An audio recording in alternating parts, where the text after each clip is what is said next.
Ici Satou. Au collège, j'ai appris qu'il existait des nains différents de ceux que je voyais dans les livres d'images enfants.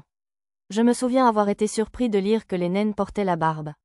5 jours après avoir quitté Muno City, nous avons enfin atteint la bifurcation qui menait à Boulevard City.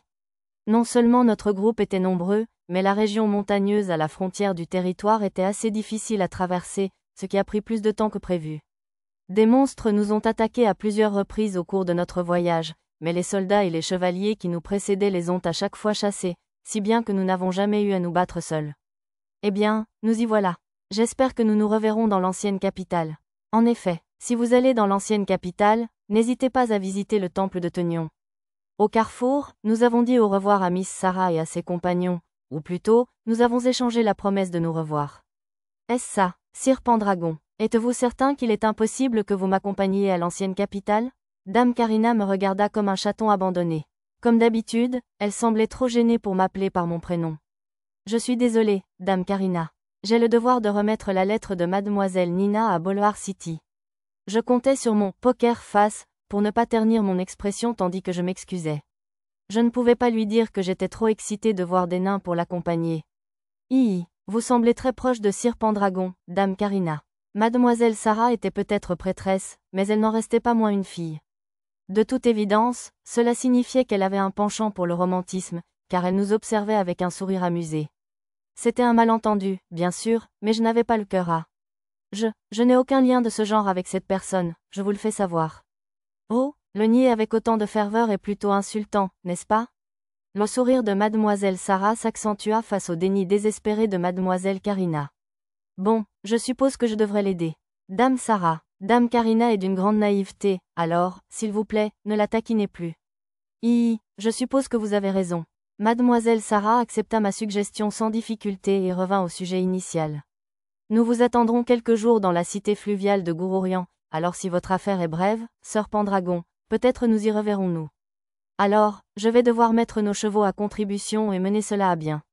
Je ne pensais pas que ce serait possible, vu notre itinéraire, mais je répondis diplomatiquement, au cas où. Pour être honnête, je ne voulais pas trop fatiguer nos chevaux. Nous ne devions pas continuer à bloquer la route, alors nous nous séparâmes de Sarah et de son groupe et nous dirigeâmes vers Boulevard. Nous avions acquis une nouvelle calèche à 4 chevaux pour le voyage. Comme cela doublait le nombre de chevaux tout en allégeant le poids de la calèche, nous pouvions voyager environ 30% de plus par jour grâce à notre vitesse et notre endurance retrouvée. Grâce à l'amortisseur que j'avais fabriqué avec de la terre et des pierres lors du voyage vers la baronnie de Muno, ainsi qu'aux nouveaux coussins, le voyage était devenu considérablement plus confortable.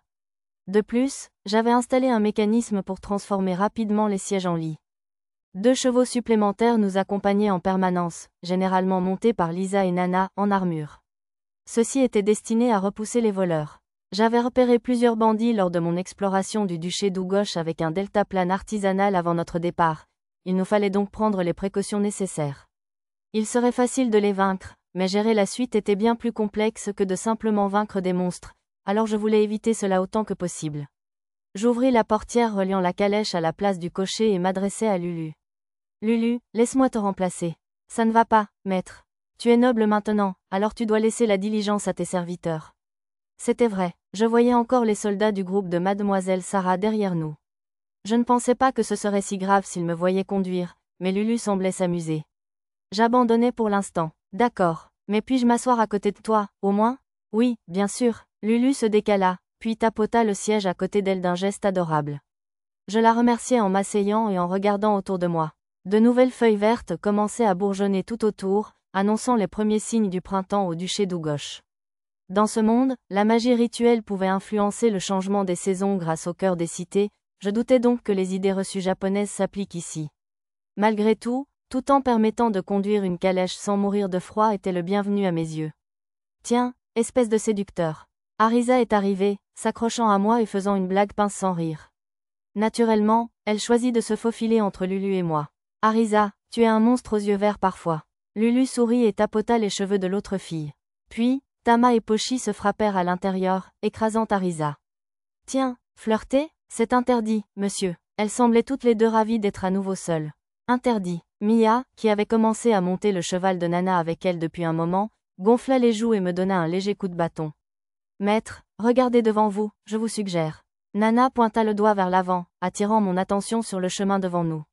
En suivant son regard, je vis que Lisa était descendue un peu plus loin et était accroupie près d'une bosse brune sur l'épaule. D'après l'affichage de la réalité augmentée, c'était un gros sanglier. Il avait probablement tenté d'attaquer Lisa et avait été vaincu à plate couture. Je suppose qu'on mangera un pot-au-feu au sanglier ce soir. Youpi, c'est chaud. On va vous aider à le démonter, monsieur. J'ouvris ma carte pour voir s'il y avait des points d'eau à proximité. Lisa, il y a un village un peu plus loin, alors peut-être pourriez-vous nous dire si on a besoin d'eau. Oui, maître. Je pris un long bâton et une corde dans le sac de garage et les tendis à Lisa pour transporter le sanglier. Le sac de garage était un objet magique qui pouvait contenir bien plus que son apparence ne le laissait penser. J'en avais récemment acquis un moins grand, qui était actuellement la sacoche du cheval de Lisa. Elle servait principalement à ranger sa lance magique. Ce soir-là, nous avons dépecé le sanglier et partagé un peu de viande avec les villageois, puis nous avons garé la calèche sur la place du village pour y passer la nuit. Dès qu'il apprit que j'étais un noble, le chef du village proposa de nous loger chez lui. Je ne voulais pas l'ennuyer avec autant d'invités, alors je déclinai poliment. 2 jours après notre séjour au village, 7 jours après avoir quitté la capitale Muno, nous arrivâmes à Bolhar. Cette zone autonome était un point blanc sur la carte du duché d'Ugosh. J'utilisais donc ma compétence, recherchée sur toute la carte, pour la première fois depuis longtemps afin d'en savoir plus. Une cité naine pouvait évoquer une société souterraine, mais d'après mes nouvelles informations, au moins la moitié de ses habitants vivaient à la surface, normalement dans une cité fortifiée. L'autre moitié, plus conforme à mon imagination, vivait dans les mines reliées à la cité. Avec seulement 20 km de diamètre, incluant plusieurs montagnes, le territoire nain n'était pas très vaste. Le domaine de Bolhar comprenait une ville et plusieurs villages. La population de la cité était composée d'environ 60% de nains, 20% d'hommes rats, 10% d'hommes lapins, et les 10% restants étaient principalement constitués d'humains et de divers demi-humains. Contrairement aux autres cités que j'avais vues jusqu'à présent, il n'y avait pratiquement pas d'esclaves ni de serfs. Les seuls esclaves apparus lors de ma recherche sur la carte appartenaient à des marchands venus de l'extérieur de la ville. Les commerçants étaient tous humains ou Weasel Fox, principalement les premiers.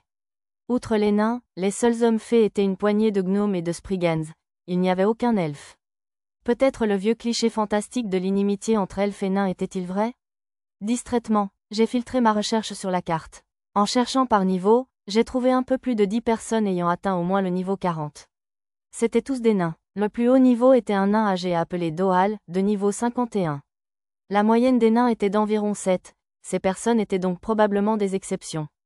J'ai également vérifié qu'il n'y avait pas de démons, de réincarnation ou quoi que ce soit de ce genre. Comme dans le duché d'Ugosh, je n'en ai trouvé aucun. En prime, il n'y avait pas non plus de membres du Seigneur démon vénérant les ailes de la liberté. On devrait pouvoir faire du tourisme normalement ici, pour une fois. Alors que je consultais la carte, le paysage autour de nous changea. Le nombre de grands arbres diminua, laissant place à davantage de buissons et de forêts bruns rougeâtres. La pollution minière, peut-être? Murmura Arisa en regardant par la fenêtre. Tu crois? Je n'ai jamais été près d'une mine, alors je n'en ai aucune idée. J'avais déjà visité une mine abandonnée, mais je n'en avais jamais visité une encore en activité. Mia répondit à la question d'Arisa. MRRR? Des esprits. Elle fit un X sur sa bouche avec ses doigts. C'est à cause des esprits, tu veux dire? Non, pas d'esprit. Ils se fanent parce qu'il n'y a pas d'esprit, alors? Mia hocha la tête, satisfaite. Enfin, c'est de la logique fantastique, si j'en ai déjà entendu parler. Pénurie de mana, ajouta l'elfe, et Arisa hocha rapidement la tête. Son expression sage toujours présente, elle se tourna vers moi. Maître, expliquez-moi, je donnai un léger coup de poing au front d'Arisa avant de lui obéir. Si j'ai bien compris, les esprits transmettent du mana à tout ce qui vit dans la nature. J'ignore quel effet cela a sur les plantes, mais je pense qu'il y a un effet néfaste si elles n'en reçoivent pas suffisamment. J'avais obtenu cette information grâce aux journaux de Trazayuya lors de l'incident du berceau. D'après les documents, le mana affectait non seulement les êtres vivants et inanimés, mais aussi les phénomènes. Cela incluait probablement des phénomènes naturels comme les courants de vent et les changements de température. 1. Avez-vous déjà vu un esprit, maître? La question d'Arisa me rappela l'image juvénile d'une dryade. Eh bien, on en a déjà vu une, tu te souviens? C'était une fée des arbres, donc ça fait d'elle un esprit, non? Non, Mia secoua la tête. Alors, pas un esprit? Elle acquiesça. Je ne comprenais pas vraiment la différence, mais Mia était une sorte de fée. Elle devait le savoir mieux que moi. Il faudrait sans doute qu'un elfe adulte me l'explique quand nous emmènerions Mia dans la forêt de Bolénan. Laissant cette idée de côté pour l'instant, je répondis à la question initiale d'Arisa. Eh bien, si les dryades ne sont pas des esprits, alors je suppose que je n'en ai jamais vu. Il te faut probablement une compétence comme la vision spirituelle de Mia pour les voir. Arisa hocha la tête, puis se tourna vers Mia. Mia, à quoi ressemblent les esprits? Joli, bon, ce n'est pas très clair. Mia fronça les sourcils et réfléchit un instant.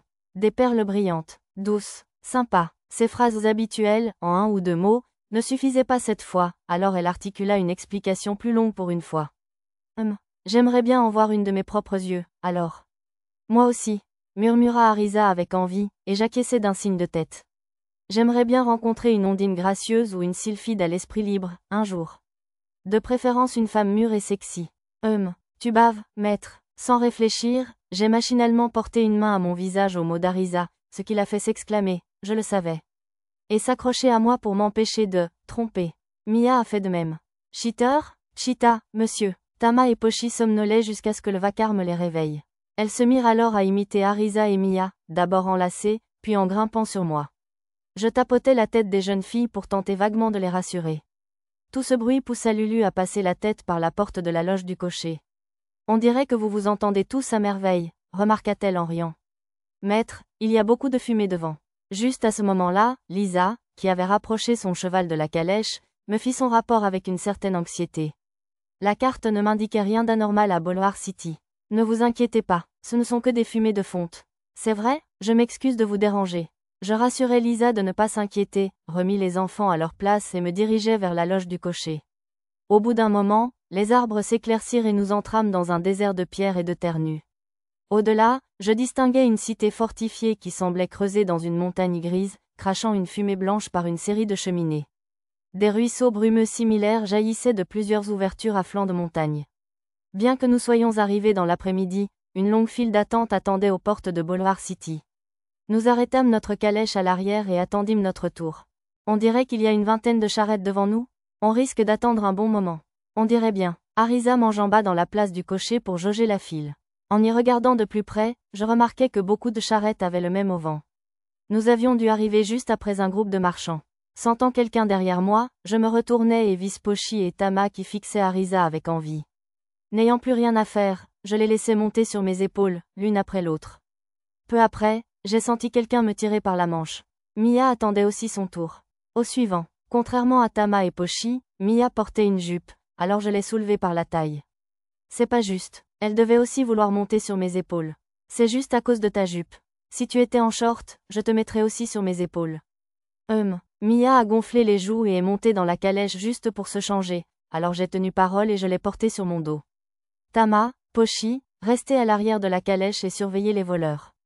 Arrivant son cheval près de la calèche, Lisa a donné des instructions à Tama et Pochi, qui observaient les alentours, les yeux écarquillés, depuis le siège du cocher. Oui, si. Bien reçu, monsieur. Avec un salut sec, Tama et Pochi sautèrent du cocher et se précipitèrent à l'arrière de la voiture. Une fois ces instructions exécutées, Lisa se tourna vers moi. Maître, il semblerait que des belettes visitent cette ville. C'est une tribu rusée, alors soyez prudent. D'accord, j'ai compris. Merci, Lisa. Si je me souviens bien, les belettes sont la race qui a détruit le village de Lisa. Nana. Après être descendue de mes épaules, Mia fit signe à Nana. Montez, maître, je vais transférer la gestion des chevaux à Mia, je vous le signale. Permission? Bien sûr, n'allez pas trop loin, d'accord? Mia sauta devant Nana et prit les rênes, faisant tourner le cheval vers la porte principale. Elle voulait probablement vérifier la situation en tête de file. Alors que Mia et Nana partaient, elles croisèrent un groupe de colporteurs qui approchaient. Monsieur, vous voulez bien acheter des pommes de terre? Elles sont vraiment délicieuses. Une vendeuse de pommes de terre bouillies, parlant un dialecte inhabituel, arriva la première. Une pomme de terre coûtait une pièce de cuivre. C'était 3 fois le prix suggéré par mon estimation. Monsieur, oubliez ces pommes de terre. J'ai des brochettes de poulet ici. Ils utilisent beaucoup de gros sel de Boléar. Seulement 3 pièces de cuivre pièce. Maître, vous ne voulez pas de vraie viande? Ces crapauds entiers rôtis vous rassasieront. Bon et moelleux. J'étais peut-être juste partial, mais le crapaud m'a semblé louche. L'odeur n'était pas désagréable, mais l'apparition du crapaud m'a coupé l'appétit, alors j'ai décliné. Voyant cela depuis l'arrière de la voiture, Tama et Pochi ont semblé un peu déçus, mais nous venions de déjeuner un peu plus tôt. Trop manger, c'est mauvais pour la santé, vous savez. Alors que nous attendions notre tour, d'autres marchands ambulants, dont des enfants hommes souliers, hommes rats et hommes lapins, nous ont abordés, nous proposant des sandales et des cordes. Cependant, nous n'en avions pas besoin, alors j'ai simplement vérifié leur prix avec estimation, et je n'ai rien acheté. Au bout d'un moment, Nana et Mia sont revenues avec un achat qu'elles avaient fait au premier rang. Elles portaient toutes deux des couronnes de fleurs sur la tête. En prime, Mia avait quelque chose qui sortait de sa bouche. Satou. Mia a sorti le long objet en forme de tige de sa bouche et m'en a tendu le bout, alors j'y ai goûté. C'était délicieux, douce et d'une certaine nostalgie. Cela me rappelait des souvenirs d'enfance, quand je cueillais des azalées au bord de la route et que j'en aspirais le nectar. Contrairement au goût de canne à sucre de la pulpe de réglisse épineuse que je donnais souvent aux enfants au goûter, cette tige avait une douceur douce comme le nectar d'une fleur. Ah, c'était un baiser indirect, n'est-ce pas? C'est bon, je passe. Lulu laissa échapper une petite exclamation de reproche de mon côté et Arisa une bien plus forte derrière moi. Des baisers indirects? Allons, on n'est plus au collège. Attends, je suppose que Lulu a à peu près cet âge. Arisa tendit le bras, mais Mia arracha la tige avant que la fille aux cheveux lilas ne puisse l'atteindre. La remettant dans sa bouche, Mia leva deux doigts en signe de victoire. Arisa marmonna sombrement derrière moi. J'aurais aimé que Mia arrête de la provoquer. Même Lulu avait les larmes aux yeux. Par chance, un jeune homme de la tribu des Weasel est passé juste à ce moment-là pour vendre des tiges comme celles que Mia mâchait. J'en ai donc acheté suffisamment pour tout le monde et je les ai distribuées. Il voulait que je mette les tiges dans ma bouche en premier, pour une raison inconnue, mais j'ai décidé d'accéder à leur étrange requête. Ah, cocher, ce carrosse appartient à un noble ou quoi? Ou à un marchand? Cocher, j'ai entendu des voix rauques crier, mais je n'ai vu personne. Juste ici, cocher, c'est ça, en bas, vous voyez. J'ai baissé les yeux et j'ai découvert deux nains petits et corpulents, mesurant à peine plus d'1,20 m. Ils portaient des casques de fer noir étincelants et une cotte de mailles, et brandissaient non pas des haches, mais de courtes lances. Sous leurs casques triangulaires, j'ai vu des yeux perçants, des nez crochus et de longues barbes qui leur descendaient jusqu'au ventre. C'était bien le genre de nain que je voyais souvent dans les jeux. J'ai utilisé mon « visage impassible » pour masquer mon excitation et je suis descendu de la voiture pour répondre à leurs questions. Enchanté, messire nain. Je suis Satou Pendragon, chevalier héréditaire de la baronnie de Munno. Lorsque j'ai utilisé mon savoir-vivre pour me présenter poliment, les nains se sont hâtés de frapper du poing contre la poitrine et de se redresser. Vraiment désolé, on ne savait pas que vous étiez noble, c'est vraiment étrange, d'être assis sur la sellette, vous voyez.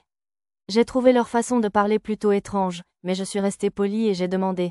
Alors, qu'est-ce que vous aviez à faire avec moi? On est venu vous dire que si vous êtes noble, vous n'avez pas besoin de faire la queue, Oui, les nobles n'ont pas besoin de faire la queue, vous voyez. Sur ce, les nains nous ont fait franchir la file et nous ont conduits en ville.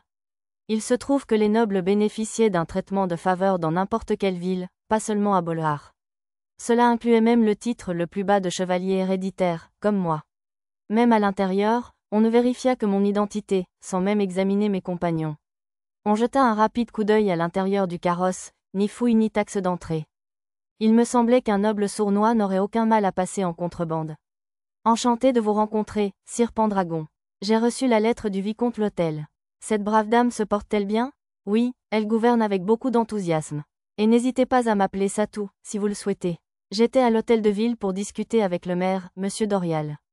Les autres enfants se détendaient dans une pièce séparée, à l'exception d'Arisa, qui était à côté de moi. Mademoiselle Nina lui avait demandé de s'occuper de quelque chose. Elle avait presque changé de ton lorsqu'elle s'adressa à Monsieur Dorial. Si vous le voulez bien, maître Dorial, nous aimerions vous demander officiellement d'accepter des étudiants du territoire Munno pour un échange, comme indiqué dans cette lettre. Le vicomte Lotel a veillé sur moi lorsque j'étudiais dans l'ancienne capitale, je suis donc sûr que nous pouvons accepter quelques étudiants chaque année. Monsieur Dorial ouvrit la lettre en répondant. J'avais appris que le seigneur de ce domaine était son père, Monsieur Doal, et non Monsieur Dorial lui-même, alors je me demandais s'il pouvait vraiment faire de telles promesses. Sentant peut-être mon appréhension, Monsieur Dorial poursuivit, ne vous inquiétez pas. Mon père me confie tout, sauf les plus importantes. Tant mieux, il n'y avait donc aucune raison de s'inquiéter.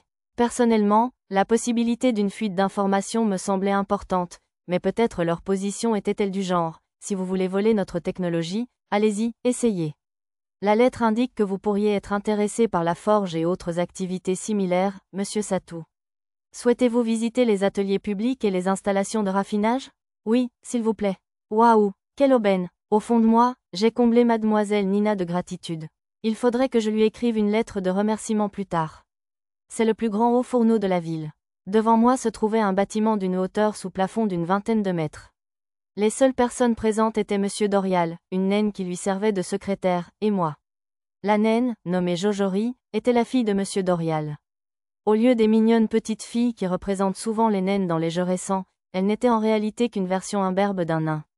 Pendant ce temps, Arisa était partie dans le quartier commerçant de la ville. Elle déclara qu'elle allait chercher un marchand pour apporter la réponse à Muno City. Jojori ouvrit la lourde porte, libérant un souffle d'air chaud. L'intérieur du bâtiment était une seule grande pièce, comme un moulin ou une usine, où de nombreux hommes travaillaient dur. Ils semblaient pelleter des morceaux noirs dans le trou central. C'est là le sommet du four. Le sommet? J'en ai d'abord douté, mais consulter la carte a dissipé ma confusion.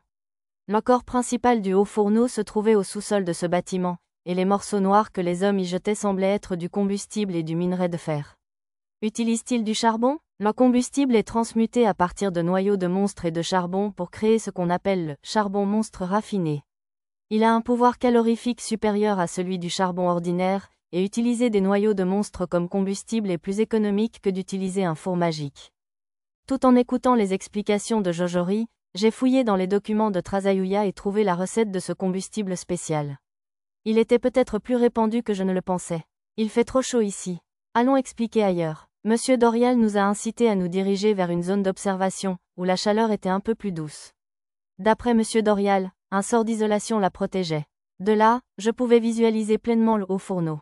La pièce était coupée en deux en son milieu, et le côté opposé servait de puits qui s'enfonçait à environ 60 mètres sous terre. Au rez-de-chaussée, un grand groupe de nains et d'hommes bêtes torse nu travaillaient d'arrache-pied. De temps en temps, du métal rougeoyant s'échappait du fourneau, illuminant la sombre section souterraine. C'est une sacrée installation que vous avez là. Oui, 30% du fer utilisé dans le duché est raffiné ici. Je ne faisais pas semblant d'être impressionné par politesse.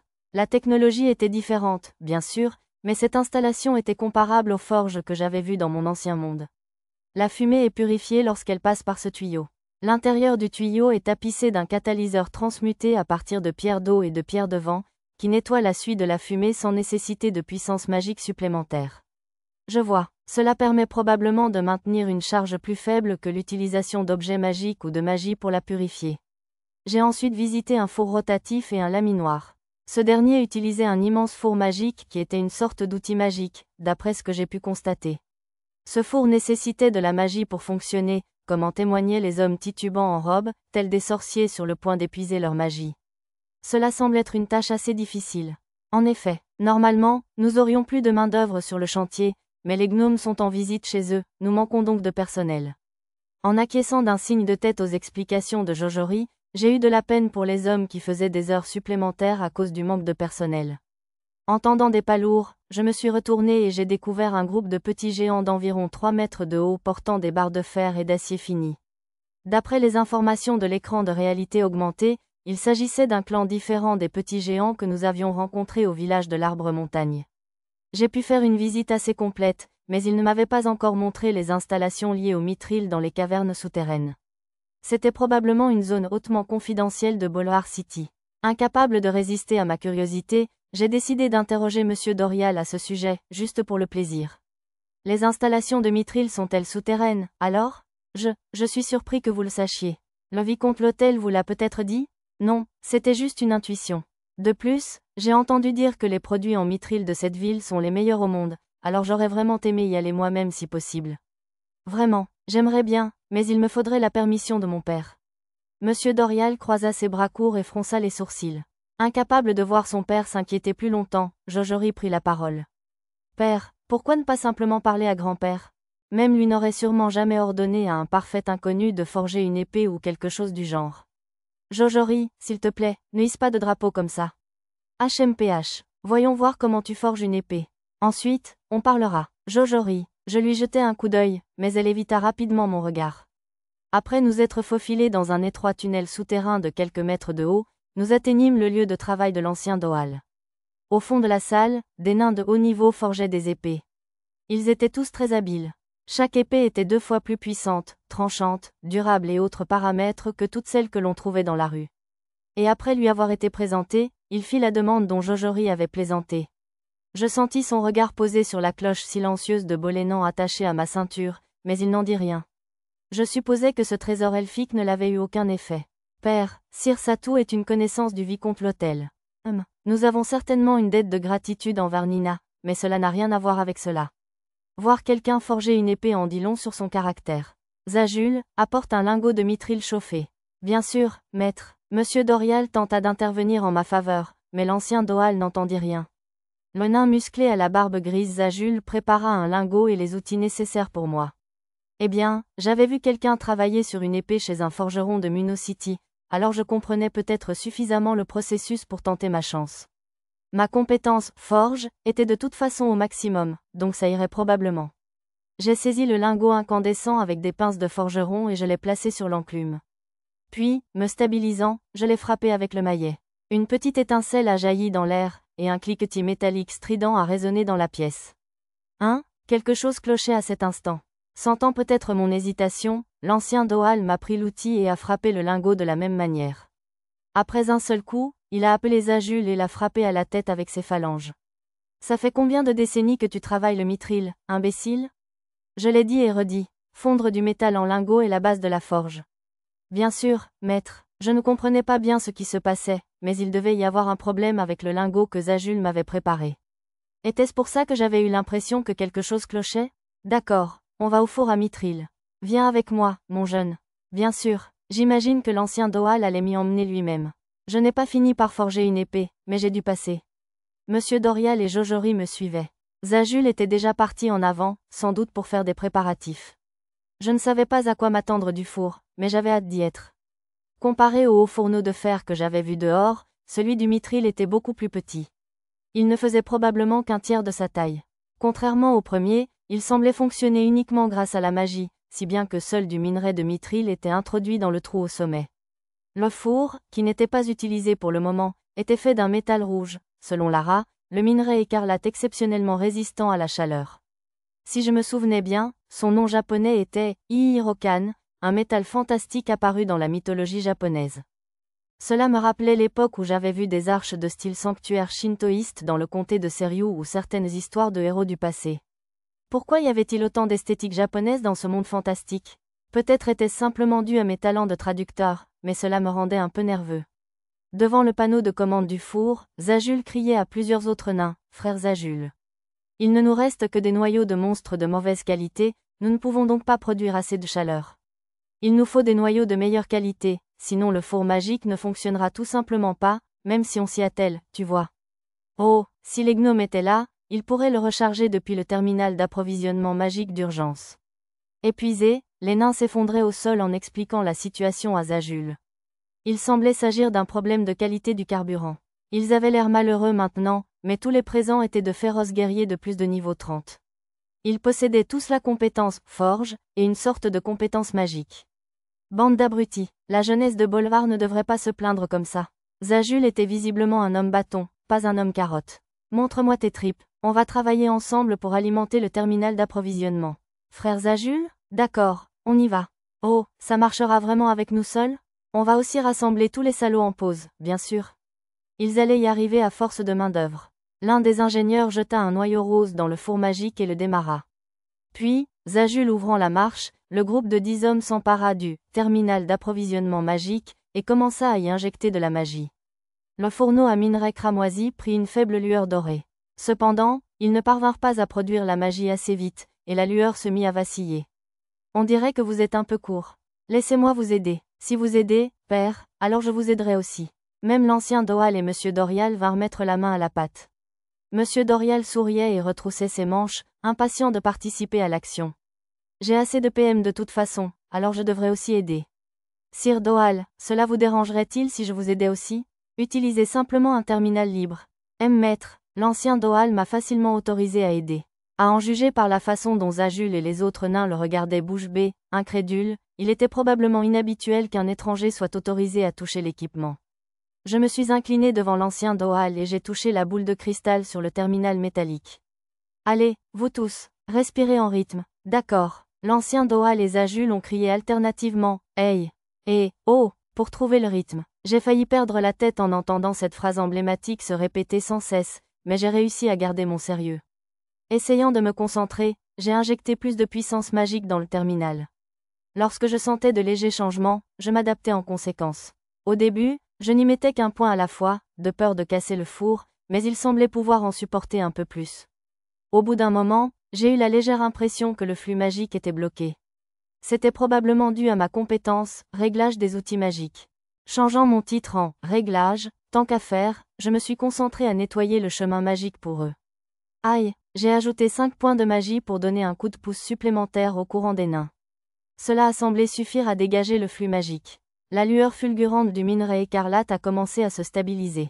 Oh, cette fois, j'ai injecté 10 points de puissance magique. Du même coup, j'ai corrigé une légère distorsion dans le trajet de la magie. Ouais, c'est mieux. La lueur dorée du four s'est intensifiée. Ça se stabilise. Tu peux y arriver. Les acclamations de Jojori ont ravivé l'étincelle dans les yeux des nains. On dirait que les hommes sont faibles face aux acclamations des belles femmes, quel que soit le monde. Le fourneau a émis un son strident tandis que les tirs répétés de magie franchissaient le seuil. Maintenant, lance le minerai de mithril. Bien, sur l'ordre de l'ancien Doal, le nain qui attendait près du fourneau jeta le minerai. Préparation du haut fourneau à mithril terminée. Tout le monde, équipez-vous de protection légère. Zajul poursuivit les paroles de l'ancien Doal en donnant des instructions à tous les autres. Aussitôt, les nains sortirent tous des lunettes noires on ne sait où et les enfilèrent. Quoi, je n'ai rien de tel, par contre? Tiens, monsieur Satou. Jojori arriva derrière moi et me fixa une sorte de lunette de soleil sur le visage. C'est un écran de lumière. La lueur du fourneau peut blesser les yeux même avec ça, alors évitez de le regarder directement. Merci beaucoup. J'adressai un signe de tête reconnaissant à Jojori au moment où l'ancien Doal fit une autre déclaration. Au fourneau à mithril, commencez l'opération. Bien, un nain s'éloigna du terminal d'alimentation magique et donna une bonne claque au panneau de contrôle. La lueur rougeâtre autour du four se concentrait en bas, créant des anneaux de lumière éblouissants qui montaient rythmiquement. C'était un spectacle magnifique. L'instant d'après, mes yeux étaient submergés. J'avais dû utiliser inconsciemment la compétence « vision nocturne », rendant la protection du bouclier lumineux quasiment inutile, et la luminosité excessive me brûlait les rétines. En manipulant le menu flottant au-dessus de mon champ de vision complètement sombre, je découvris que mon statut indiquait désormais aveugle. Heureusement, ma vue revint avant que je ne commence à paniquer. Mon « auto-guérison » dut réparer automatiquement mes rétines. Quel soulagement! Plus grand que compétence acquise, ajustement de l'intensité lumineuse, plus grand que compétence acquise, résistance à la lumière, j'ai acquis d'étranges compétences robotiques au passage, alors je les ai maximisées avec des points de compétence et les ai activées avant que mes yeux ne se brûlent à nouveau. Puis, tandis que je contemplais la lumière désormais modérée du haut fourneau en mithril, j'entendis l'ancien Doal hurler après son équipe. Allez, allez, le travail n'est pas encore terminé. Continuez la pression magique. Vrai, apparemment, j'avais mal choisi le moment pour que la lueur me distrait. J'ai rejoint les nains pour leur fournir plus de puissance magique. À la fin, j'avais accumulé environ 300 points, mais ma récupération de PM était suffisamment rapide pour que j'ai pu continuer indéfiniment. Les nains, quant à eux, semblaient trop se donner à fond et tombaient les uns après les autres à cause du surmenage. Finalement, les deux seuls qui restaient debout à mes côtés étaient l'ancien Doal et Zajul. Regardez-vous, humain, on dirait que je vous ai mal jugé. Zajul rit de bon cœur et me frappa l'épaule d'une paume épaisse. Avec ma vie élevée, j'étais tranquille, mais cela aurait probablement fait tomber un humain normal à terre. Merci pour votre aide, monsieur Satou. Avez-vous soif? Vous aussi, monsieur Zajul. J'ai pris une gorgée du liquide que Jojori m'avait offert. Immédiatement, j'ai senti l'alcool me brûler la gorge et j'ai senti l'odeur rafraîchissante du vin de riz dans mes narines. J'ai failli m'étouffer de surprise, mais j'ai réussi à me contenir.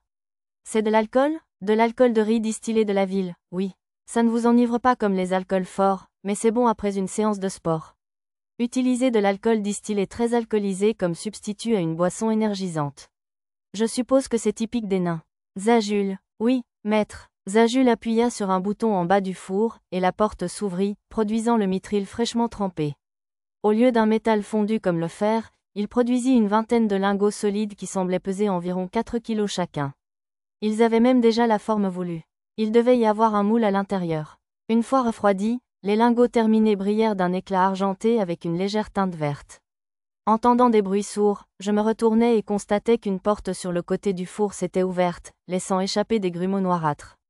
D'après mon écran de rat, c'étaient des scories de mithril. Clac, un bruit métallique me fit me retourner. Là, je vis l'ancien Doal frapper un lingot avec un petit marteau pour vérifier le son. Puis il en désigna quelques-uns qui répondaient à ses critères, demandant à Zajul de les apporter à la forge. Viens, jeune homme, je te ferai marteler à tour de rôle. Maître, Un enfant humain ne peut pas suivre ton rythme de martelage. Silence, ne contredis pas mes décisions. J'allais forger avec l'ancien Doal. Jeune homme, tu ferais mieux de te contenter de demain matin. Jojori, il nous faudra de la viande. Il nous reste du basilic fumé, n'est-ce pas? Apporte-le tout ici. Il faut d'abord se remplir l'estomac. Alors, tu peux manger du basilic. J'avais rangé le cadavre de celui que j'avais vaincu auparavant, car sa viande était toxique, mais je devrais peut-être essayer de trouver un moyen d'éliminer le poison et de le cuisiner. Une fois arrivé au réfectoire des forgerons et servi par Jojori, je lui ai demandé de transmettre un message et de la nourriture à Arisa et aux autres. Nous avions déjà prévu de passer la nuit dans la maison d'hôte du maire, donc cela ne devrait pas poser de problème. Tout cela avait pris tellement de temps que M. Dorial avait déjà repris ses fonctions de maire, laissant Jojori derrière lui. Un énorme morceau de métal fit trembler le sol avec un bruit sourd. Qu'est-ce qui ne va pas, jeune homme? Le marteau de forgeron géant te donne des doutes? Zajul esquissa un sourire narquois et tapota le manche de l'énorme outil posé au sol. Ce n'était en fait qu'un énorme morceau de métal brut avec un manche, qui semblait pouvoir facilement peser 1 tonne. D'après l'affichage de la réalité augmentée, il était fait d'un alliage de fer et de mithril. Un nain serait capable de soulever ça d'une seule main, tu sais. Reprends-toi. Sa taille absurde m'intimidait, malgré les encouragements de Zajul. Des nains peuvent soulever ça d'une seule main? Ils doivent être incroyablement forts. Comme s'il avait entendu mon admiration, Zajul l'a effectivement soulevé d'une main pour faire une démonstration. J'ai fait semblant de ne pas remarquer qu'il essayait d'impressionner Jojori. Je ne voulais pas faire un commentaire qui pourrait lui valoir une nouvelle gifle de l'ancien Doal. Me préparant, j'ai posé les 2 mains sur le manche du marteau géant. Grâce à ma force incroyablement élevée, j'ai pu le soulever facilement. Le plus difficile, c'était de garder l'équilibre, car mon corps était si léger. J'ai fait de mon mieux pour caler mes jambes et abaisser mon centre de gravité jusqu'à ce qu'il paraisse incroyablement stable. Il était possible que ma compétence transport ait facilité mon équilibre malgré la lourde charge. Pendant que je m'entraînais à manier le marteau géant, l'ancien Doal jeta un coup d'œil dans le pot que ses apprentis avaient apporté. Il est un peu faible. Apportez quelque chose de plus fort. Oh, maître, c'est tout ce que nous avons pour l'instant. Alors, demande à Ganza d'en formuler d'autres. Oh, Ganza est rentré chez lui régler un incident à Boleheim. J'imagine que les produits chimiques que nous étions censés utiliser pour la forge ne répondaient pas aux normes de l'ancien Doal. Comme la personne chargée de les formuler était absente, c'était un problème. Si j'avais connu la recette, j'aurais pu la formuler, mais je ne pouvais pas imaginer qu'il l'enseigne à des étrangers. Jojori, remontez à la surface et trouvez-moi un alchimiste. N'importe qui fera l'affaire. Ces instructions étaient assez vagues. Mais si quelqu'un suffisait, alors peut-être pourrais-je au moins proposer. Seigneur Doal, si vous voulez vraiment dire n'importe qui, peut-être pourrais-je la formuler? Tu fais aussi de l'alchimie, n'est-ce pas? C'est entre tes mains, alors. La décision rapide de l'ancien Doal sembla perturber Zajul et les autres apprentis. Cependant, aucun d'eux ne put le lui dire en face. L'un des apprentis me guida vers la zone d'alchimie, dans un coin de la pièce. Je n'ai aidé qu'à la formulation jusqu'à présent, mais, d'après l'explication du nain, les pots étaient alignés par ordre de mélange, et l'assortiment de vaisselle étalé devant les pots servait de balance pour mesurer le matériau. C'était assez approximatif. Le contenu des pots était censé être secret, mais grâce à ma compétence analyse, et à mon affichage en rat, je pouvais le découvrir facilement. La tablette de transmutation utilisée pour terminer le travail était déjà paramétrée, ce qui m'a permis de maîtriser l'élixir nain sans trop de difficultés. Vérifiant ma création, l'ancien Doal hocha sagement la tête. Bien joué, tu pourrais peut-être prendre la relève de Ganza. L'ancien Doal ne semblait pas plaisanter. Il transporta le pot contenant l'élixir dans une pièce attenante à l'atelier de forge. J'ai supposé que c'était une salle de forge réservée à son usage exclusif. La pièce contenait un petit fourneau en minerai écarlate et une enclume en alliage de mithril. Connexion par impulsion magique Mamiyaku Setsuzoku. Les paroles de l'ancien Doal firent jaillir une flamme rouge dorée dans le four de fusion. Tandis qu'il prononçait l'incantation, le diadème d'or qui entourait son front brillait, il utilisait donc probablement le pouvoir d'un cœur de cité accordé exclusivement au seigneur d'un territoire. Un de ses apprentis disposa ses outils de forge à côté de lui. Dans le seau de refroidissement se trouvait un liquide appelé onen. Curieux, j'interrogeais Zajul à ce sujet, car il se tenait à proximité. C'est de l'eau, là-dedans? C'est de l'onen, pour refroidir. 3 parts d'huile pour 1 part d'alcool. Même le mithril ici aime l'alcool, vous voyez. Je pense que c'était une blague, mais à part ça, il m'a appris la recette assez facilement. J'étais tenté de lui dire qu'il valait mieux l'appeler huile naine et non eau, mais nous allions bientôt commencer. Je restais muet. Maître, les préparatifs sont terminés. Super. Alors, commençons. Les regards jaloux des nains autour de nous me transperçaient douloureusement. Je supposais que forger avec l'ancien Doal était un grand honneur. Si vous avez quelque chose à dire, dites-le à l'ancien Doal. Je fis de mon mieux pour ignorer l'envie de ceux qui m'entouraient et me concentrer sur la tâche à accomplir. Travailler avec un maître forgeron était peut-être une chance unique, alors je voulais en profiter pleinement. Le lendemain matin, l'épée était terminée.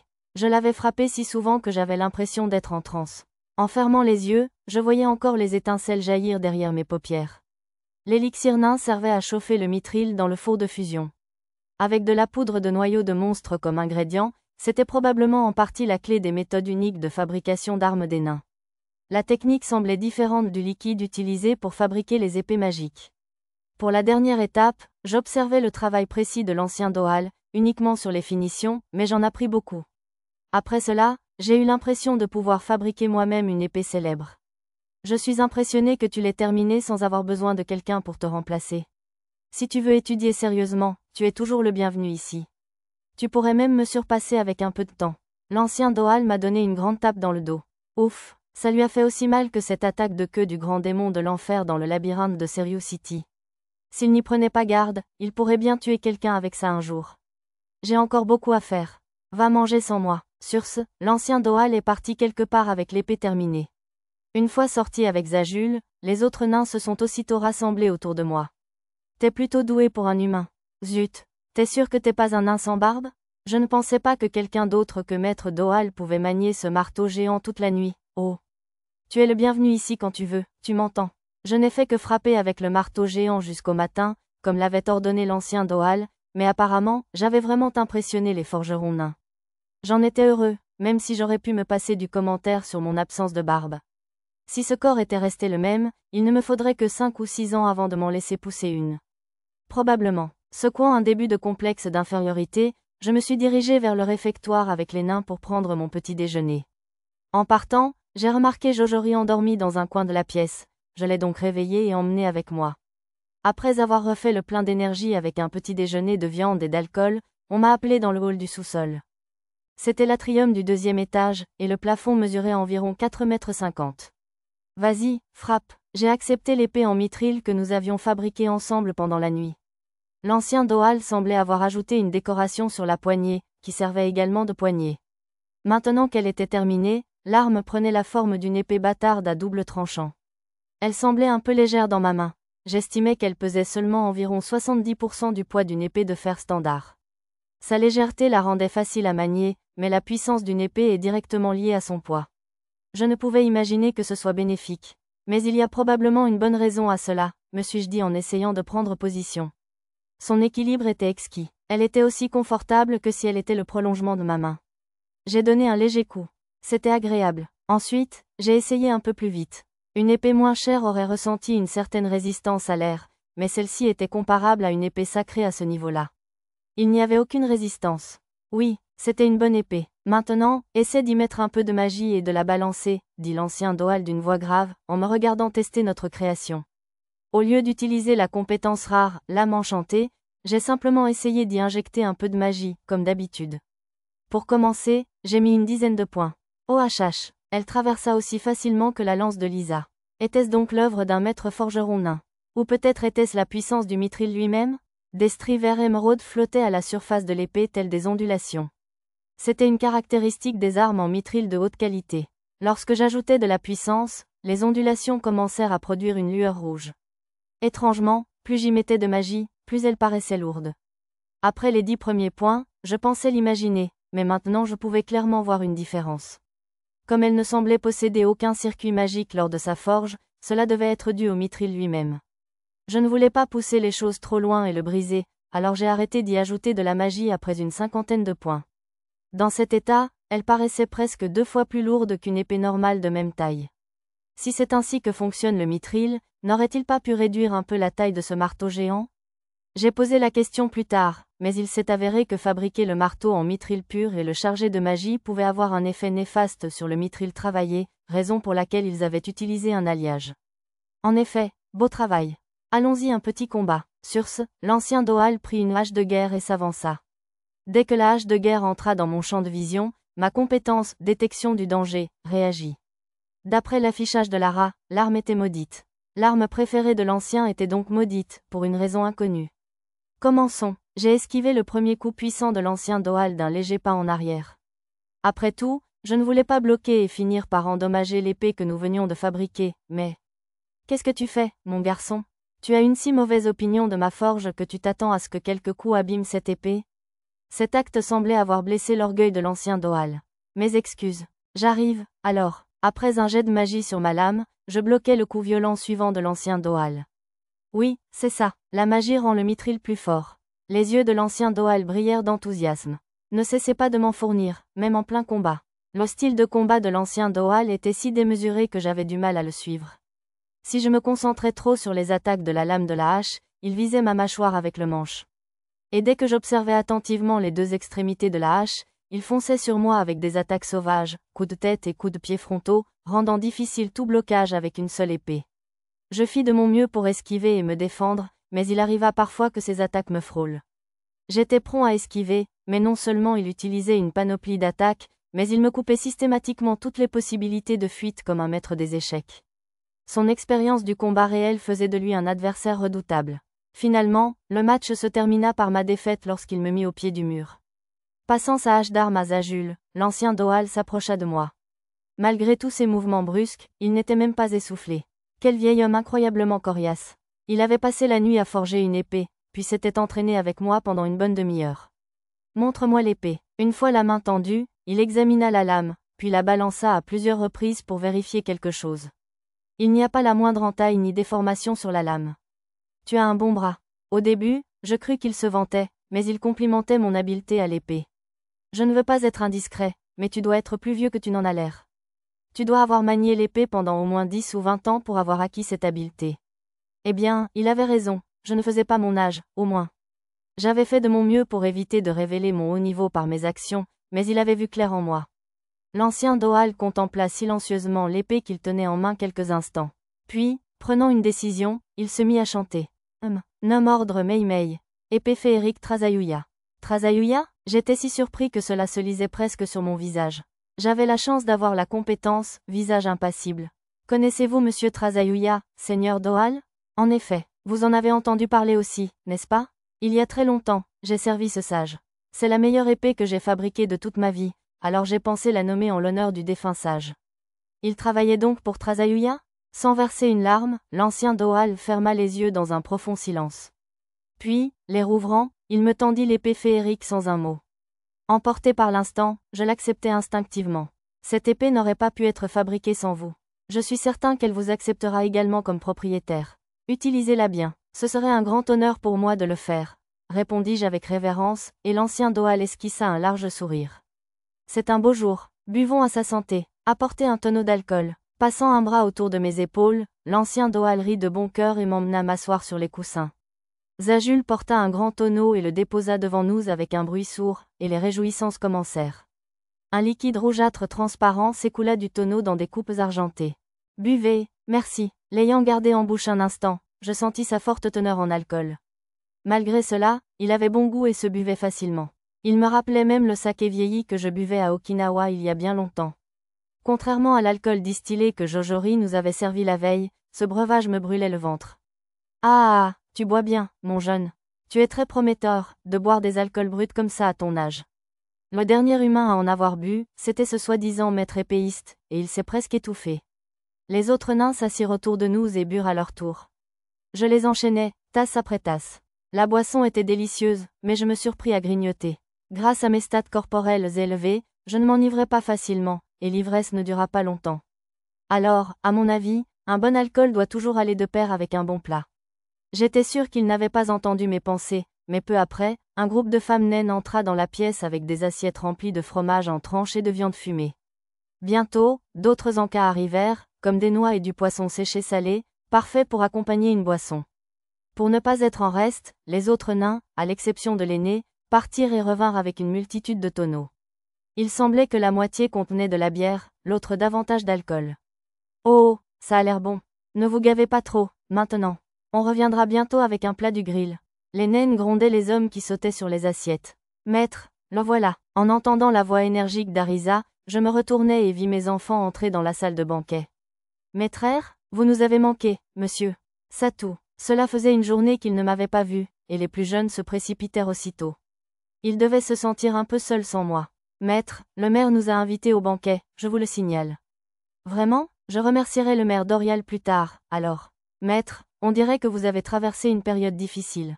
Vous allez bien? Je vais bien, merci. Désolé de vous inquiéter. Maître, on vous a apporté des vêtements de rechange. Merci, je me changerai dès que le banquet sera terminé. Nana, Lisa et Lulu prirent la parole à tour de rôle. Du coup, les aînés s'inquiétaient aussi pour moi. À ma demande, les naines préparèrent des boissons aux fruits sans alcool pour les enfants. Un cri de joie s'éleva du couloir menant à la cuisine. Tout le monde, ils préparent un plat spécial, ils ont dit. Mia, je ne connais pas cette odeur, monsieur. Toujours brûlante de curiosité, Arisa se précipita dans le couloir avec Tama et Pochi.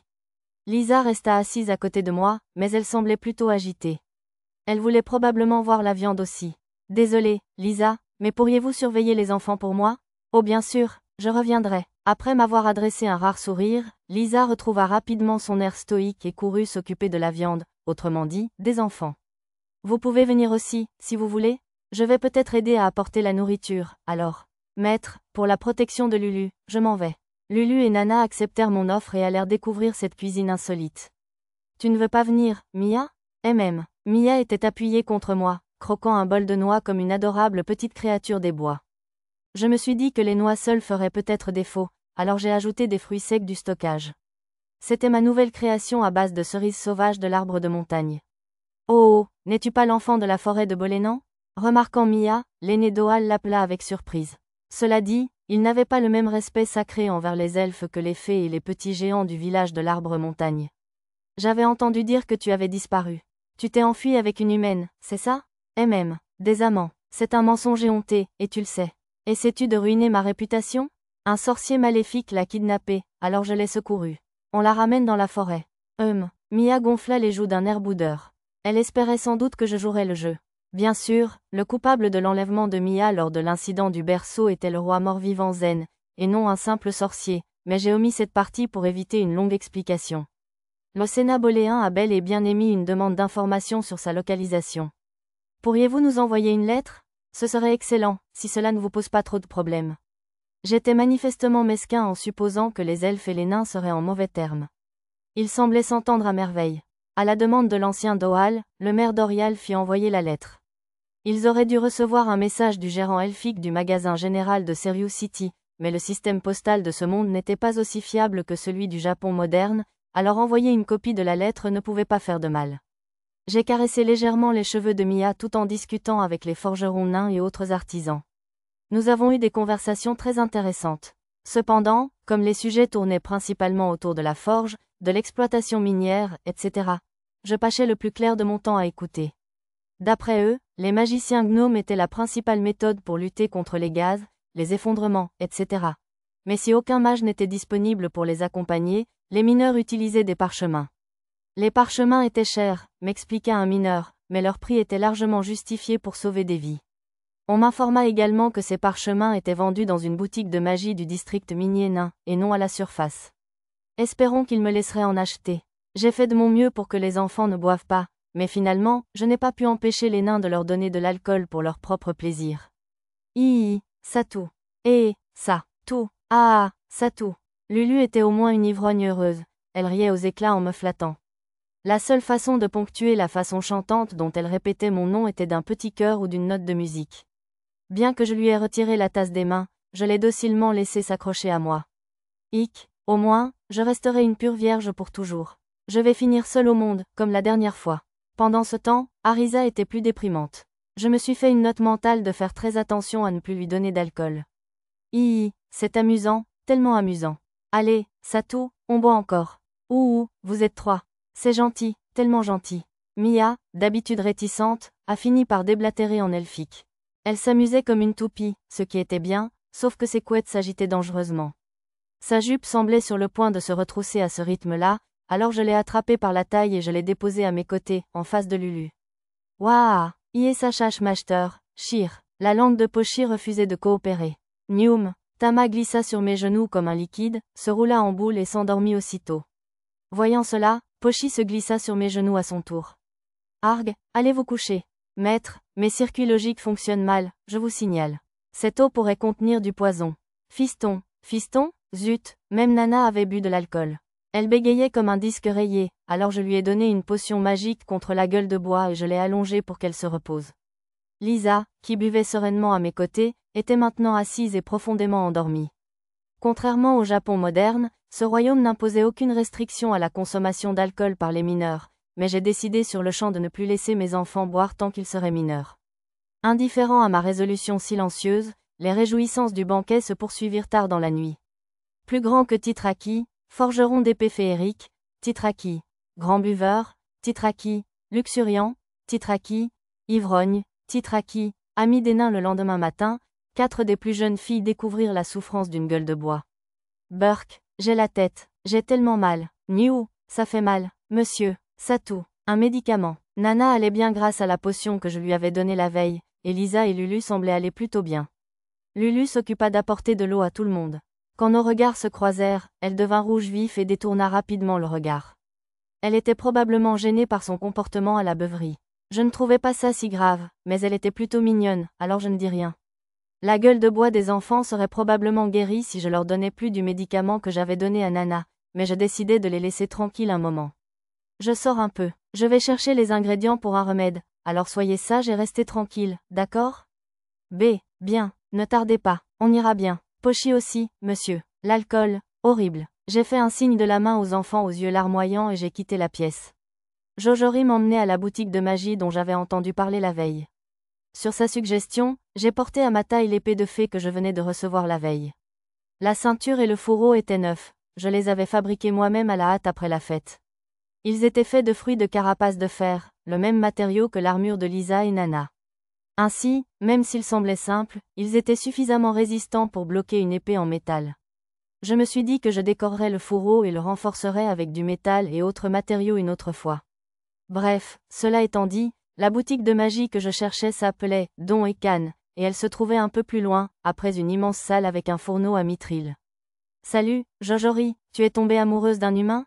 Tu vas briser le cœur de Zajul, tu sais. Jojori, ton vieux va te faire payer pour avoir amené un humain ici, tu sais. À l'intérieur de la boutique de magie, 2 minuscules jumeaux âgés nous ont accueillis. Leur accent ressemblait à celui des gardes nains que nous avions rencontrés à la porte de la ville, mais ces deux-là étaient en fait des gnomes. J'avais entendu dire à la forge qu'un grave incident s'était produit à Boleheim, la patrie des gnomes. Pourquoi ces deux-là n'étaient-ils pas repartis avec eux? Par curiosité, j'ai consulté les informations détaillées sur l'écran de réalité augmentée, où j'ai appris que ses frères appartenaient à un clan appelé Braiheim. Seuls les gnomes du clan Boleheim avaient des problèmes. Bonjour, monsieur Don, monsieur Khan. Cet humain a la permission de père pour être ici, je vous l'assure. Tout en parlant, Jojori a pointé la poignée de mon épée de fée. Les gnomes exigeaient de le voir de plus près, alors je le décrochai de ma ceinture et le leur tendis. Eh bien, je serai damné. Si ce n'est pas le sceau du vieil homme. Eh bien, je serai damné. À quel point as-tu dû le saouler pour ça? Il s'avéra que ce dessin était le sceau d'approbation de l'ancien Doal, et qu'il n'était lié à aucune œuvre ordinaire. Si je le montrais à des gnomes ou des nains vivant dans le domaine de Bolhar, m'expliquèrent-ils, je serais traité avec autant d'affection qu'un vieil ami. En résumé, c'était la version naine de ma cloche silencieuse de Bolénan. Ancien Doal, était-il vraiment judicieux de me l'offrir alors que nous nous étions rencontrés il y a à peine 2 jours? En tout cas, grâce au sceau, je pouvais acheter tout ce que je voulais à la boutique, alors je leur ai demandé de me montrer leurs livres et parchemins de magie.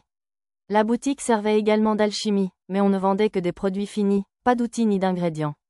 Voyons voir, nous avons des livres de sorts mineurs pour tous les éléments de base, terre, eau, feu, vent, glace, flamme, et des livres intermédiaires pour la terre, le feu et la flamme.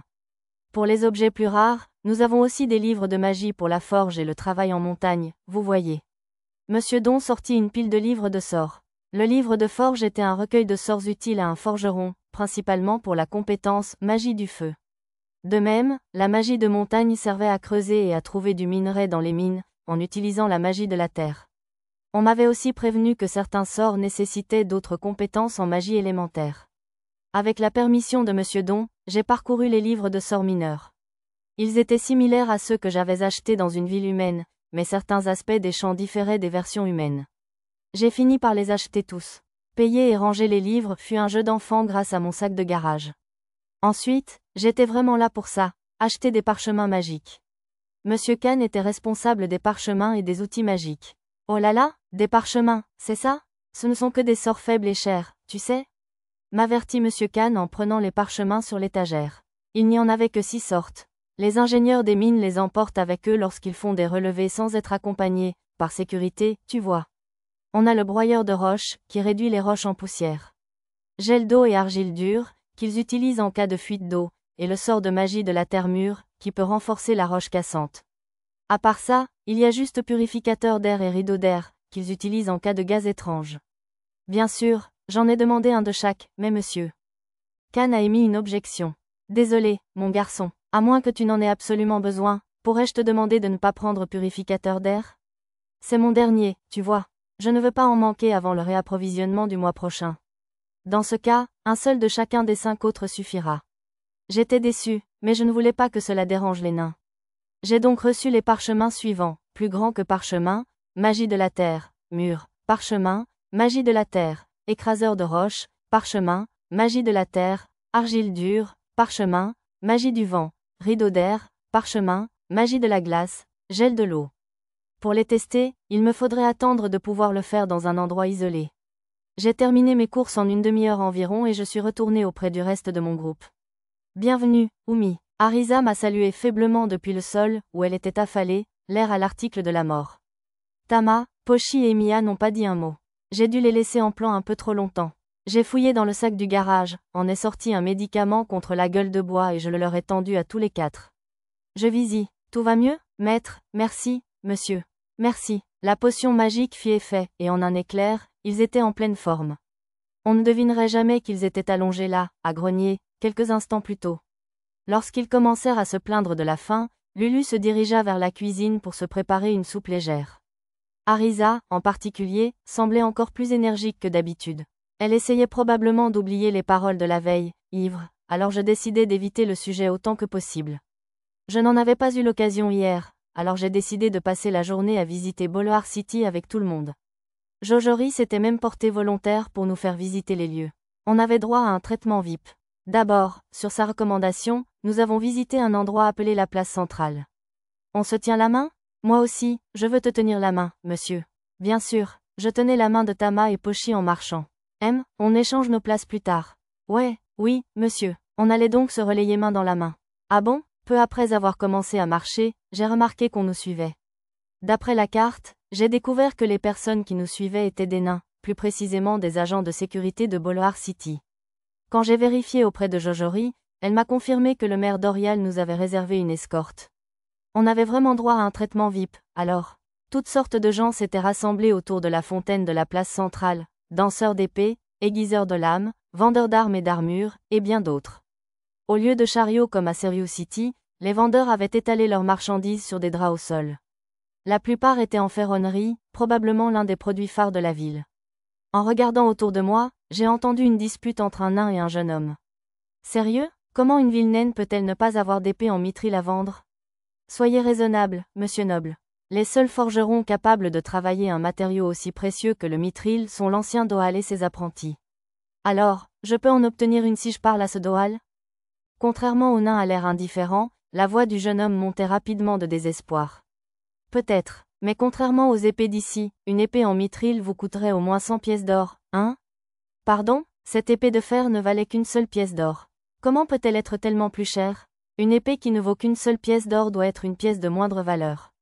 Le nain répondit à l'homme agité d'une voix exaspérée. Ça sentait le trouble, alors je me dirigeais vers un endroit où une foule animée semblait s'amuser. Justement, des matchs d'exhibition se déroulaient dans un coin de la place.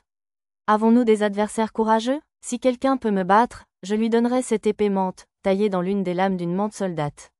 N'y a-t-il personne assez audacieux pour parier sa propre arme et me défier en duel? Un imposant homme tigre brandissait une épée taillée dans une partie de monstre et défiait les gens autour de lui. Le tournoi d'arts martiaux de l'ancienne capitale approche, il y a donc beaucoup de guerriers réunis ici en ce moment. Un tournoi d'arts martiaux? C'est exact. Il a lieu publiquement tous les 3 ans. Les aristocrates affrontent souvent des participants qui réussissent comme vassaux, alors les gens viennent de loin dans l'espoir de réussir. Jojori m'a parlé de la compétition tandis que nous marchions sur la place, jusqu'à ce que je sente quelqu'un me tirer la manche. Saucisses? J'ai regardé dans la direction indiquée par Tama et j'ai vu un stand de restauration vendant des saucisses. Elle semblait servie avec une sauce faite de légumes bouillis et de suif. Maître, la sauce les fait brunir, monsieur. C'est très épicé quand c'est brun, alors vous ne devez pas utiliser de sauce, monsieur. Pochi sait tout faire, monsieur. Le visage de Pochi était très sérieux tandis qu'elle parlait, et Tama acquiesça rapidement. Pas question. Essayant de contenir mes espoirs grandissants, je me suis dirigé vers le stand. Je le savais, c'est de la moutarde. Les épices aux graines, vous voulez dire? Si vous préférez les vôtres avec un peu de piquant, les saucisses farcies au piment sont à 3 sous pièce, les classiques à 2. Une saucisse classique aux épices aux graines, s'il vous plaît. Certainement. Je n'ai pas perdu de temps pour goûter la saucisse enrobée de moutarde. Aussitôt, une vive chaleur a embrasé mes papilles avec cette pointe familière. Délicieux. Savourant le contraste entre la moutarde piquante et la saucisse consistante, j'en repris rapidement une bouchée. Miam, c'était tellement bon que je n'ai pas pu m'arrêter. En un clin d'œil, j'avais tout englouti. Je ne t'ai jamais vu acheter et manger quelque chose aussi vite, maître. Les yeux de Lulu s'écarquillèrent lorsqu'elle me tendit un mouchoir. J'avais sûrement de la moutarde sur le visage. Je la remerciai et m'essuyai la bouche, provoquant un cri d'Arisa, qui sautillait à côté de moi. Argue, mon rêve s'envole. J'avais envie d'essuyer la joue d'un petit garçon avec mon doigt et de crier « Hé, petit glouton !» Était-ce si agaçant qu'elle ait besoin de frapper le sol avec ses poings? Ignorant comme d'habitude le comportement excentrique d'Arisa, je recommandais les saucisses à tout le monde. D'après Lulu, ils en avaient déjà acheté un paquet la veille. Quand je lui ai caressé la tête et loué leur bon goût, elle est devenue adorablement rouge. Pochi, quant à elle, semblait un peu désolée que je n'ai pas suivi son conseil. La prochaine fois, je me suis juré en silence de manger ce qu'elle me recommanderait. Après avoir quitté la place, nous avons pris une calèche pour traverser le quartier artisanal. Le cliquetis des marteaux sur les enclumes et les voix rauques des nains coloraient les rues. C'est une sacrée agitation par ici. Oh oui, il y a une forte demande d'armes forgées, bien sûr. Mais le domaine de Bolhar possède aussi la meilleure technologie de fonderie du royaume de Shigan, nous recevons donc beaucoup de commandes chaque mois. C'était logique, même un monde relativement violent comme celui-ci devait produire autre chose que des armes. Si ça vous intéresse, voulez-vous y jeter un coup d'œil? Oui, s'il vous plaît. J'ai accepté sans tarder l'offre de Jojori, qui nous a emmenés dans un atelier de fonderie tenu par une de ses connaissances. Plus ou moins. Pour faire simple, on coule du métal chaud dans un moule, on retire le moulage durci, on enlève l'excédent avec une râpe, et voilà. Le nain propriétaire de l'atelier eut la gentillesse de nous expliquer le procédé de moulage. C'était un autre avantage du sceau de l'ancien Doal. De l'autre côté de la grande pièce, on versait le métal liquide dans les moules. Une lueur rouge illuminait la pièce obscure, et des étincelles cramoisies jaillissaient tandis que le métal s'écoulait dans les moules, créant un spectacle d'une beauté inattendue. L'odeur métallique était un peu forte, alors je me couvris la bouche d'un mouchoir. Regardant de mon côté, je vis Lulu et Mia faire de même. Le propriétaire de l'atelier ricana devant notre apparente délicatesse. Les étincelles sont jolies? Ça fait gloussement, monsieur. Tama et Pochi semblaient ravis de voir la rivière de métal se déverser dans les moulages. Le couple, fasciné, tenta de se rapprocher, mais dès qu'ils firent un pas en avant, Lisa les souleva et les porta sous ses bras comme des sacs de farine. Les étincelles semblèrent aussi envoûter Nana, qui se mit à tituber vers les ouvriers. Non, Mia attrapa l'extrémité de la longue queue de cheval de Nana et la tira en arrière sans pitié. C'était si violent que je m'attendais presque à entendre le cou de Nana craquer. Mia, ça fait mal, je proteste. Désolé. Nana se frotta la nuque en larmes, le regard tourné vers les étincelles. C'est magnifique. Il serait donc préférable de le voir de près, je propose. Dangereux, gronda Mia, et Nana se tourna vers moi pour demander secours. Maître, permission? Désolé, mais vous devrez regarder d'ici. C'est trop dangereux. Les épaules de Nana s'affaissèrent de déception. Tu ferais mieux de rester en retrait, ma belle. Si tu t'approches trop près, tu risques de te brûler le visage. Sur ce, le propriétaire de l'atelier nous conduisit dans la pièce suivante. En marchant, je lui posai une question qui me trottait dans la tête. Comment sont fabriqués les moules? On commence par fabriquer un modèle en argile ou en bois sculpté. On l'apporte ensuite à un magicien, qui le transforme en pierre. On plonge le modèle dans du métal en fusion, puis on coupe le bloc en deux une fois durci. On demande au magicien de transformer la pierre en boue pour la drainer, et hop. Vous avez un moule. Je ne m'attendais pas à ce que les nains utilisent la magie pour le moulage. Certains mouleurs utilisent du sable ou du plâtre, mais pas ici. Si ma mémoire est bonne, les elfes fabriquent les moules entièrement avec de la magie, n'est-ce pas? Mia hocha la tête lorsque le propriétaire de l'atelier la regarda pour confirmation. J'imagine que ce serait assez facile de fabriquer un moule avec de la magie avec un sort assez puissant, peut-être quelque chose comme bouclier ou abri. Après notre visite de l'atelier, On nous servit du thé frais dans un bureau décoré d'échantillons de moulage. Nous venions de traverser des pièces extrêmement chaudes, la boisson fraîche était donc très rafraîchissante. En jetant un coup d'œil autour de moi, j'ai repéré quelque chose d'intéressant dans un coin de la pièce. C'est un hachoir à saucisses? Oui, c'est ça. On en fait de toutes sortes, des petits pour les chariots de nourriture aux grands utilisés dans les usines de transformation de viande. Ah, j'avais donc raison. Si quelqu'un passait une commande, combien de temps faudrait-il pour la traiter? Êtes-vous intéressé par l'achat d'un tel produit? Oui, c'est vrai. On a mangé de délicieuses saucisses sur la place centrale, alors maintenant, je suis plutôt intéressé par une machine qui me permettrait de les faire moi-même. Il était possible de hacher de la viande avec un couteau à découper, mais non seulement c'était pénible, mais les autres n'y arriveraient probablement pas sans éparpiller la viande partout ou gâcher la texture. Pour ce qui est des petites machines de la taille d'un chariot, je crois qu'on en a une prête. Souhaitez-vous qu'elle soit livrée à la mairie? Oui, s'il vous plaît. Maintenant, je pourrais confectionner quelque chose de spécial pour chacun. J'imaginais le sourire des enfants tandis que je payais le propriétaire de l'atelier et remplissais les papiers. Après le tour du fondeur, nous avons visité quelques autres ateliers. Puis, sur la suggestion de Jojori, nous avons fait une petite pause près d'un moulin à vent. Dans le parc, devant les pales géantes, j'ai pu goûter aux célèbres crackers aux crevettes de la ville et regarder les plus jeunes filles jouer avec des enfants nains. Une fois notre visite guidée terminée, Jojori m'a indiqué le chemin d'une autre boutique. Nous y sommes, la boutique de magie de Garoal. Il n'y avait aucun client à l'intérieur, juste un nain endormi au comptoir. Franchement, Garoal. Jojori s'approcha du comptoir et le frappa au front avec ses phalanges. On devinait facilement qu'elle était la petite fille de l'ancien Doal. Aïe, Monsieur Garoal se frotta la tête en levant les yeux. Il était étonnamment maigre pour un nain, et sa barbe était soigneusement cirée. C'était peut-être un beau gosse pour un nain. Tu es réveillé maintenant? Salut, Jojori. C'est rare de te voir venir à la boutique. T'en as enfin eu marre de ce crétin de Zajul? Génial, je suis ravi. Bonjour, Garoal. Tu ne dois pas dire du mal de Monsieur Zajul. Dès qu'il aperçut Jojori, Garoal se mit à jacasser comme une mitraillette. Jojori ne parut pas particulièrement impressionné. Oh, ces clients sont derrière toi? C'est exact. Ce sont les invités d'honneur de grand-père, alors prenez-en bien soin. Oh, l'ancien Doal accepte un humain? Est-ce le fils d'un noble important? Pas tout à fait. Monsieur Satou est un forgeron assez habile pour obtenir le sceau de grand-père. Ah bon? J'ai présenté au nain surpris le motif de mon épée de fée. Une fois convaincu, il m'a finalement montré ses marchandises. Les livres de magie étaient pour la plupart les mêmes que ceux de la boutique souterraine, mais il y avait un recueil en 2 volumes sur la magie quotidienne d'un autre auteur, alors je l'ai acheté. Cette boutique proposait également divers matériaux de forge pour l'alchimie. Certains minerais, comme le mercure et le soufre, étaient normalement rares dans d'autres villes, mais ici, ils en avaient une grande quantité à très bas prix, alors j'en ai acheté autant que possible sans le vider. J'ai même pu acheter du mercure au baril, ce qui faciliterait la transmutation de plaquages et autres objets à l'avenir. Ah, c'est la plus grosse vente que j'ai faite depuis l'ouverture. Jojori, tu es vraiment ma déesse, n'est-ce pas? Assez, Garoal. Arrête de faire la fête et occupe-toi de ton client, s'il te plaît, réprimanda Jojori à un Garoal tout excité. Une fois son attention reconduite sur moi, je demandai à voir ses parchemins. C'était bien pour ça que j'étais venu. Leur sélection de parchemins était différente de celle de la boutique souterraine. D'après Monsieur Garoal, ceux-ci étaient destinés aux nobles et aux marchands. Qu'en penses-tu? Je suis allé jusqu'à Yorshka pour les acheter. Je parie que tu n'en as jamais vu, hein? Oh là là, je croyais que Yorshka était rempli de chasseurs de monstres et de marchands weasel. Tu n'as rien acheté de trop étrange, n'est-ce pas? Monsieur Garoal semblait plutôt confiant, Jojori moins.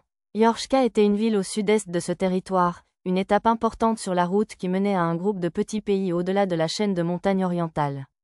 Tu es tellement inquiète, Jojori. Monsieur Garoal disposa les parchemins avec une légère irritation. Regarde ça, ce sont des parchemins rares de magie du quotidien. Essuie-insectes, anti-démangeaison et déodorant. Parfait pour ceux qui ne sont pas habitués aux longs voyages. Il y a même de l'eau pure, pour éviter les maux de ventre dus à l'eau non bouillie. Ces parchemins étaient très intrigants, mais les prix semblaient un peu élevés. Effectivement, le visage de Jojori s'assombrit en parcourant la collection. Dis donc, Garoal, combien coûte un de ces parchemins? Eh bien, normalement, je les vendrais une pièce d'or pièce, mais tu es un invité spécial. Je me contenterai de 3 pièces d'argent. Tu n'as pas vendu un seul de ces parchemins, n'est-ce pas? L'expression fière de Monsieur Garoal se figea. Puis Arisa porta le coup de grâce. À ce prix-là, j'imagine qu'il serait plus simple et plus économique d'engager un serviteur capable d'utiliser la magie quotidienne plutôt que de trimballer tous ces coûteux parchemins. De nombreux marchands et nobles semblaient avoir eu la même idée qu'Arisa. 6 mois s'étaient écoulés depuis que Garroal les avait achetés, mais ils ne se vendaient pas du tout.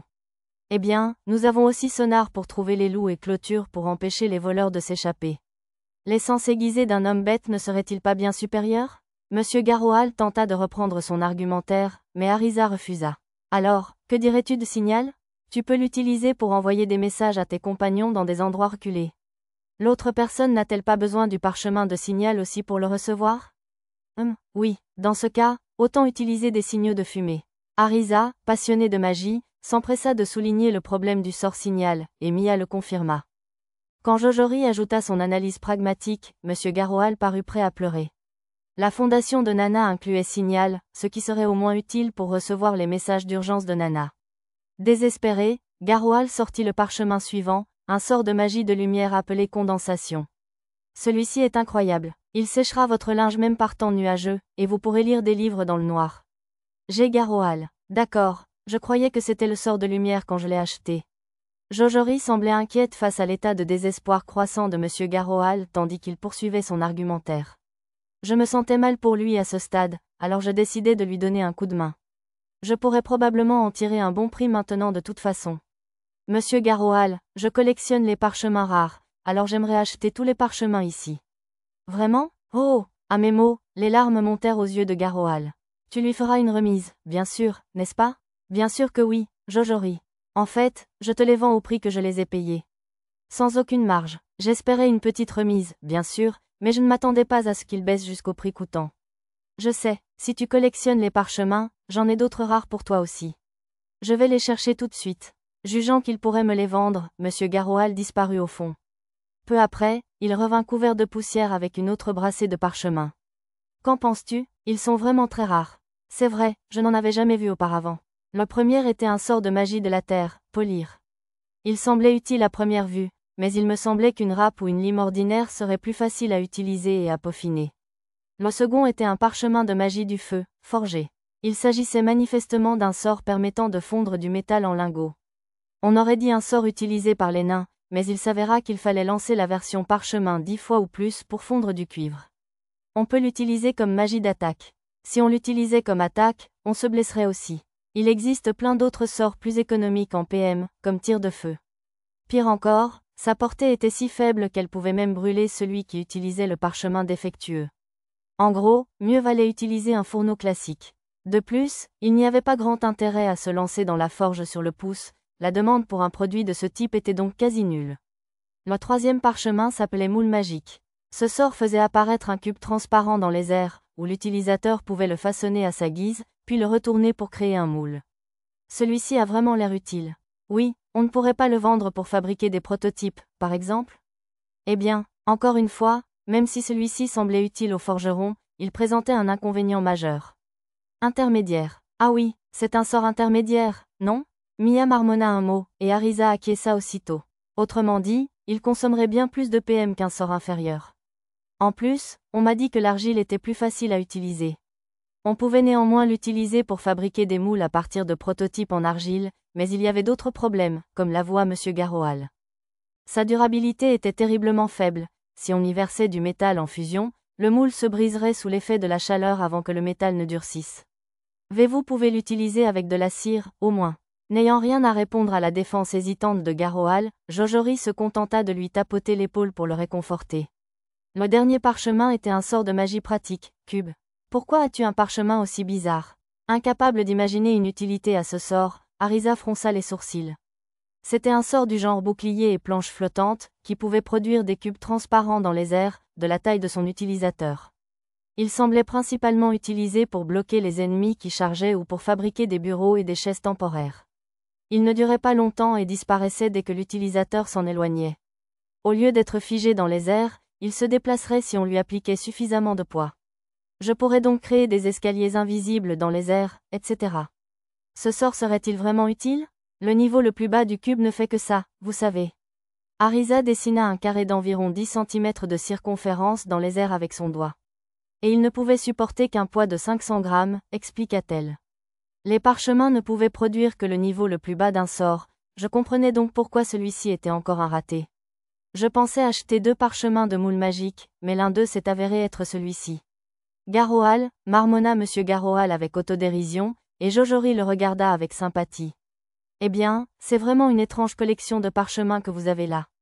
MRRR. Arisa et Mia ne semblaient pas impressionnés. Tama et Pochi dormaient aux pieds de Lisa. Elle devait s'ennuyer. C'étaient les derniers parchemins, alors j'ai décidé d'entamer les négociations. Eh bien, ils sont vraiment tous très intéressants. Alors, combien ça coûterait pour tout ça? Hein? Toutes les critiques de Jojori et d'Arisa ont dû convaincre M. Garoal qu'il ne pouvait pas les vendre. Quand je lui ai demandé le prix, il a eu l'air complètement sidéré. Certes, c'était de la camelote selon les normes habituelles, mais pour moi, ils étaient bien plus fascinants que ceux que j'avais achetés sous terre. Vous allez me les vendre, n'est-ce pas? Oh, oui, oh bien sûr. M. Garoal a balbutié, incrédule, mais il a accepté de les vendre quand j'ai insisté. Je les vends au prix coûtant, non, ce serait trop gourmand. Une pièce d'argent pour chacun, ça fera l'affaire. Oh, quelle belle journée. Jojori, tu es une déesse. J'ai tendu l'argent à M. Garoal, maintenant tout à fait rassuré, et j'ai accepté le paquet de parchemins qu'il m'a remis. Si jamais j'apprenais à fabriquer des parchemins magiques, je me suis juré de lui vendre les meilleurs en gros. Bref, voici ceux que j'ai fini par acheter, plus grand que parchemin, magie quotidienne, essuie-insectes plus grand que parchemin, magie quotidienne, anti-démangeaison, parchemin, magie quotidienne, déodorant, parchemin, magie quotidienne, eau pure, parchemin, magie pratique, sonar, parchemin, magie pratique, clôture, parchemin, magie pratique, signal, parchemin, magie pratique, cube, parchemin, magie pratique, moule magique, parchemin, magie de la terre, polissage, parchemin, magie du feu, forge, parchemin, magie de la lumière, condensation. Un jour, je les utiliserai depuis le menu magique, et j'attendais avec impatience les effets. Le lendemain, nous sommes allés faire nos adieux à l'ancien Doal avant de quitter Boulevard City. Satou, je te donne Jojori pour femme afin que tu puisses perpétuer mon héritage. Maître, c'est moi qui devrais l'épouser. Arrière-grand-père? Et vous aussi, monsieur Zajul. Que dites-vous? La déclaration soudaine de l'ancien Doal affola Jojori et Zajul. Jojori était une fille formidable, certes, mais malheureusement, elle était à des kilomètres de ma zone d'influence. Seigneur Doal, c'est très aimable à vous de me proposer, mais j'ai malheureusement une mission à accomplir. De plus, je suis certain qu'il y a beaucoup de jeunes hommes formidables à Boulevard City qui seraient meilleurs que moi. Et vous pouvez aussi transmettre vos magnifiques talents d'artisan à vos apprentis. Je déclinai poliment, et heureusement, l'ancien Doal n'insista pas davantage. Je devais probablement remercier Persuasion pour cela. L'ancien Doal et de nombreux autres nains nous saluèrent au départ de Boulevard City. Il faudrait que je revienne un jour, peut-être avec un bon verre de vin de mon voyage. Je posai la main sur l'épée de fée à ma taille en regardant la fumée de Boulevard City disparaître derrière les montagnes.